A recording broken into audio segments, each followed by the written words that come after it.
What aspects of your mouse do you prefer to the S2-DW? I think it's more of like, for an example, there was stuff I liked about the S2 a lot, and then there's stuff I liked about like XM1, and there's also stuff I liked about like other mice as well. So I kind of like, it definitely is like similar to an S2 in a way, but I think like the back feels wider. I just kind of like catered it more towards like my hand and the size for that. And if it does really well, then we could definitely release a mini version in the future. But I would say it's like a pretty comfortable shape to hold. I will say though, it's catered more towards claw grip, palm grip, or claw palm. I don't think it's catered towards fingertip grip at all. I mean, there's some people that like fingertipping mice with big backs, but this one is definitely more fit for having your palm anchored. Like, I think that's what causes my aim to feel a lot more stable when I aim. From like playing in like final mouse and stuff, like I'm able to get controlled flicks and micro adjustments because it's like very stable. Because I have like really snappy, shaky aim, I think the high hump gives me that stability I need to play better. Shape is king? Yep, it is. Yeah, I think like the most important thing is the shape. Also, compared to the S2-DW, my mouse is weighted in at 49 grams, and I think the S2-DW is weighted in at like 60 or 62 or something like that. So it's heavier. I mean, not by much though. So it's all preference. But I wanted just like enough weight. Like I didn't add weight into the mouse. I tried to make the mouse as light as possible without actually having to like cut down on the actual internal integrity of like the build. So like if you drop the mouse on the ground for whatever reason, it should be fine. A lot of people, I think, get upset when they see like a mouse is priced at a higher amount and they're like, oh, it's not 30 fucking grams though. But like, I think that's just like a final mouse effect where people just like the light mice or something. I don't know. But I think there's definitely like a diminishing return to going too light, because in my opinion, at least for me, when I'm aiming, I aim a lot better with like a medium to like heavier weighted mouse, and then I just up my sensitivity and it makes me use my wrist more. I just wanted to ask because I always love the S2 shape, but my wrist doesn't really touch the pad. My wrist does touch the pad when I'm using this, but I have like a medium size hand. I mean, I can show it the side profile again of the mouse because I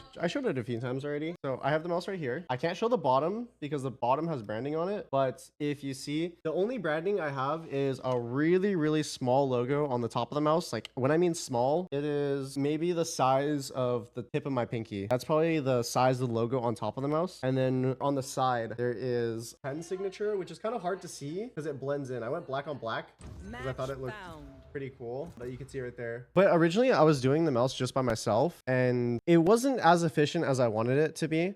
First off, it was just really expensive to make, and it was also really expensive to sell, which was not something I wanted to do. I didn't want like a final mouse kind of priced mouse. I wanted something that was high end, but not to that price range. I don't think like 200 is the right spot. And then another thing is I'm not a fan of like drop formats where you drop like a certain amount. I like just having the shape in a continuous production. So working with a brand allowed me to do that. I do think the first batch of them is gonna be like 5,000 first released on the first batch, but there's be more batches out to come.